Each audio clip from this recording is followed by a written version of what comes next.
मुंबई महानगरपालिकेची निवडणूक जसजशी जवळ येते तशी ही निवडणूक रंगतदार होताना पाहायला मिळते आहे आणि या निवडणुकीच्या टप्प्यावरती या ठिकाणी मनसे पदाधिकाऱ्यांना नोटीस आलेली पाहायला मिळते आहे। आपल्यासोबत मनसेचे नेते मनोज चव्हाण सर आहेत। मनोज चव्हाण सर, या ठिकाणी तुम्हाला पोलिसांची नोटीस आलेली आहे, नेमकी ही नोटीस काय आहे?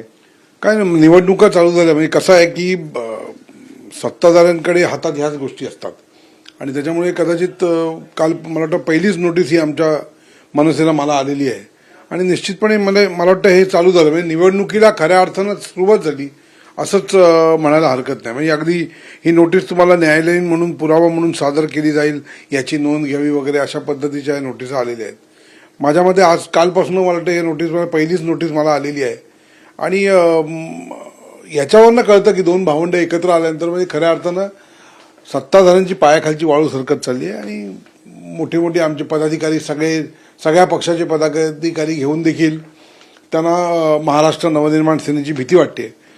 तर माझ्या मते ही डर कायम राहना चाहिए असं मला वाटतं। तुमच्याप्रमाणे आणखीन कोणाला नोटीस या ठिकाणी आली तुमच्या काय? नाही, मला माहिती आहे आता मला आली आहे म्हणजे कदाचित मी काही लोकांना विचारलं पण त्यांना अद्याप काय अशा नोटीस आलेल्या नाही आहेत, त्यामुळे यायला सुरुवात होईल मनसेच्या यांना असं वाटतंय। म्हणजे अजून तरी कोणाला आलेली असं मला वाटत नाहीये। मनोज चव्हाणांना ही भांडूप पोलिसांची नोटीस या ठिकाणी आलेली पाहायला मिळते आहे आणि ही नोटीस अंतर्गत कायदा सुव्यवस्था अबाधित राखावी अशा प्रकारची ही नोटीस या ठिकाणी मनोज चव्हाण आलेली पाहायला मिळते। कॅमेरामन आदिलसह मी मनोज डेले, TV9 मराठी, मुंबई।